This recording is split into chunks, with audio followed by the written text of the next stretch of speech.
Hello everybody and welcome back to another video. Now, if you have seen Zack Snyder's Justice League and you kind of want to get into the nitty gritty, kind of that spoiler territory, let's get into this Vanity Fair article that Zack Snyder did. It just dropped a little bit ago. Now, if you haven't seen the movie, we're going to get into spoilers, the ending of the movie, all that sort of stuff. So let's get into this article. So this is from Vanity Fair. This literally dropped just like 45 minutes or an hour ago at some point. So yeah. This gets into the ending. So actually it should be endings, plural, since there are quite a few of them. At the very, very end of the movie, Harry Lennix appears as the alien observer known as Martian Manhunter, who descends from the heavens to meet with the freshly awakened Bruce Wayne. He congratulates Batman for uniting the heroes of Earth. Originally, Snyder says Martian Manhunter was supposed to be a different character. We shot a version of this scene with Green Lantern, but the studio really fought me and said, "We really don't want you to do Green Lantern," Snyder said. "So I made a deal with them and they let me do this."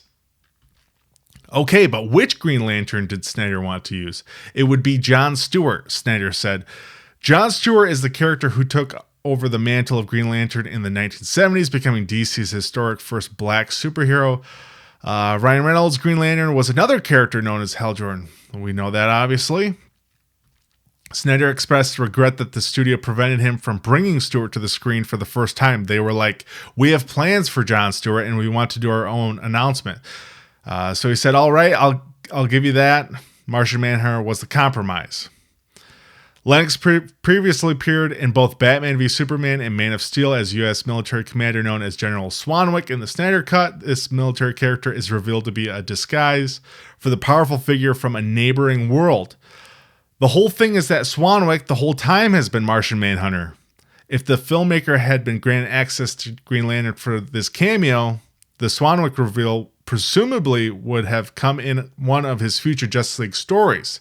There's a short scene preceding this reveal that feels like another coda. Jesse Eisenberg's Lex Luthor escapes from an insane asylum and makes contact with Joe Manganiello's masked assassin Deathstroke, who is in ongoing war against Batman. Eisenberg gives him the critical piece of information that Batman is the alter ego of Bruce Wayne. This scene was originally planned as a post-credit sequence that would set up Deathstroke as the key villain in Affleck's planned standalone film. As Manganiello explained in detail to Vanity Fair, but even before Justice League finished shooting, that Batman movie fell apart when Affleck withdrew from the project. Now it serves only to set up the final dream sequence, which reveals that Deathstroke and Batman have formed an alliance in the apocalypse. Now this article continues to go on regarding, just spoilers, and, it gets into kind of the whole, the nightmare future, right? But right here, Zack confirmed it was Green Lantern originally. That's kind of what we heard. That was kind of the rumors months and months leading up to this movie, is that the lake house sequence was a Green Lantern and that it was a John Stewart Green Lantern. Now, I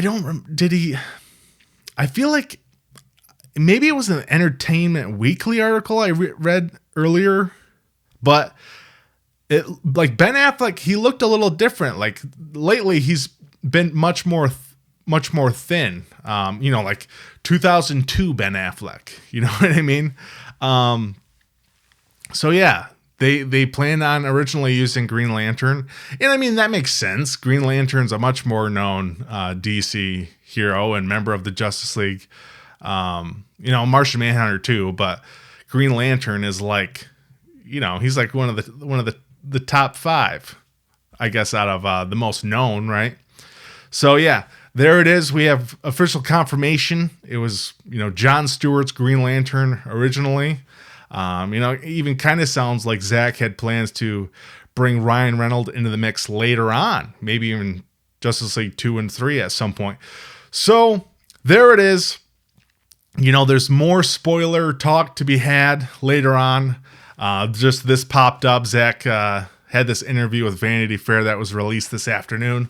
I wanted to talk about it, get this out there.